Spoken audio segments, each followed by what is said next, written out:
right on time for Time on Thursday, sponsored by Thyme-N-Honey. We're back in the kitchen with Chef Steve. How are you? I'm doing great. How are you? I'm great because we're talking about something a lot of people love. Yes, and it's also one of those comfort foods. Yes. People, when they're cold and it's a cold day out there, what we want?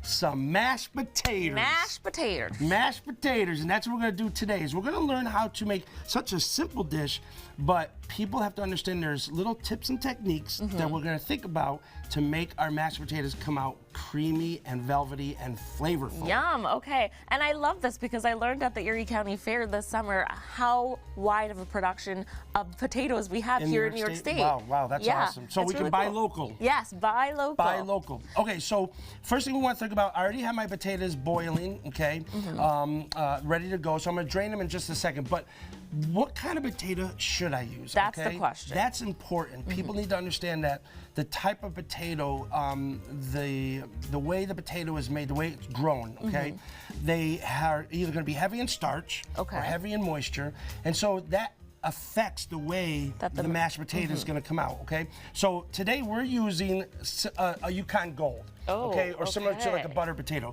So Yukon Gold, it's got a very good flavor to it.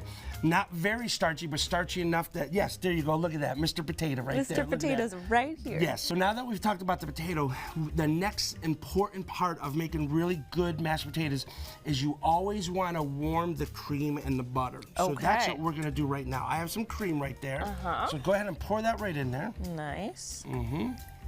Beautiful. And then if you could for me, take some butter, just pass it over here. We're gonna take 2. I'm gonna just throw 2 of those pats in there. You got it. 2, there we go. And so what this does, what happens is that the potato is hot, right? And you drain it, you're gonna put it into your pot. If you were to add cold cream and butter, what happens is the starch seizes up. And then it makes it glumpy and it makes it gummy. That's what happens. So the cream is not being incorporated into the starch. That's what's making it fluffy and creamy, is that you're gonna have warm cream and butter with the starch of the potato being incorporated together, and because the cream is warm, the starch can absorb it easier and whip nicely. Okay, so it it's makes important. sense. Yes, I love it. Science. So you see the cream, it's warming up. Beautiful. Okay, and again, this is important. I know sometimes people get busy and they want to just, so what happens is, again, the cold cream and butter freezes the starch that's in the potato, and it makes it lumpy, and then it's harder and it cools it down. And then it's harder to mix too. Yes, exactly. Okay. Now, I have an added flavor I'm going to put in here. Okay. Give me a scoop of garlic. You know me and garlic. We love some garlic. We love the garlic. I'm not mad at it. So go ahead and throw that in there. Okay. Yep, and this we're going to let that cook. We're gonna let that warm up too. And then I have another secret ingredient. Stay with me. Okay, so I just drained our potatoes. Look at them, right? Beautiful. Very soft, okay? Now I drain them, and then what we're gonna do is I'm gonna go ahead and pour them in here in my bowl. Okay. Alrighty. And if you could take my mixer and just kind of like, just smash down for a minute. Easy. You see how easy that is? Yeah. So now I want you to just slowly pour in the cream. Yep, go ahead. Not all of it. We're just gonna do a little bit at a time. All right, hold on. Stepping it up. Look at that. All right, so now I'm gonna whip it.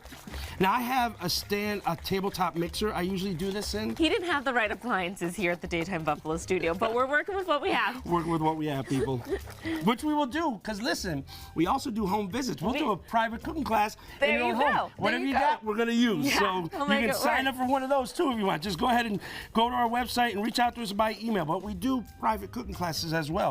People like to do that. Yeah, it's fun. But also, we talked a little bit about how you can invite your girlfriends. You can make this a whole night, and it's fun because you can bring your own alcohol. Yes, you can. You can do that. It's great for a date night. Yeah. I mean, like you say, it's this time of year. It's this time of year. This time of year, start thinking. Yes, guys. because there's not much to do. Like in the cold months, it's really hard to do something. Yeah. But you can always take a cooking class. You can always eat. But my last ingredient. Oh boy. Hold on. Stick with us. Stay with us. I want to put a little mayonnaise. You love some mayonnaise. I love mayonnaise. Let's go. I got some right there. Pour all that in there. Okay. It's amazing. If you're looking at me, I'm looking at you too. Don't worry. We're together. But we're trusting. So good. We're trusting. How much mayonnaise? All of it. All of this mayonnaise? All right, half of it for right now. Okay, fine, fine. Chelsea's a little nervous about this. You know, I'm Oh, that's good. Oh, yeah, that's good. mayonnaise should be seen and not heard. Oh, this, look at that. Okay, okay. Now, take that spoon. I want you to try it. Yes, chef. Please. Okay. Look how creamy it is. Give us your It's nice honest, and whipped. Nice. I want you to give us your honest opinion. Okay. He doesn't need to hear any more applause. He knows he's great. Let's go. How can people sign up for their cooking classes with you? So, if you'd like to do something like this, making so wonderful good. food, you can go to buffalocookingclass.com. When you're there, go to our in-person class tab, and it will show you all of the upcoming classes that we have available. It's very easy to register, and once you register, you're ready to go for the class on that day. And what you'll do is you'll come in, we have everything ready for you, you cook everything, and then you sit down and you eat with everybody else that's in the class. You eat what you've created. So. It's a lot of fun. Also, as Chelsea was saying earlier, you can bring your own bottle of wine if you'd like, or whatever else drinking preference that you have.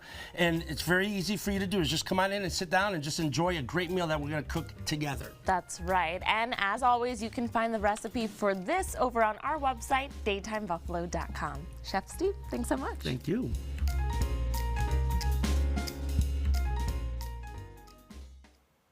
You can book a cooking class by visiting our sponsors at buffalocookingclass.com, and you can find this recipe at daytimebuffalo.com/recipes.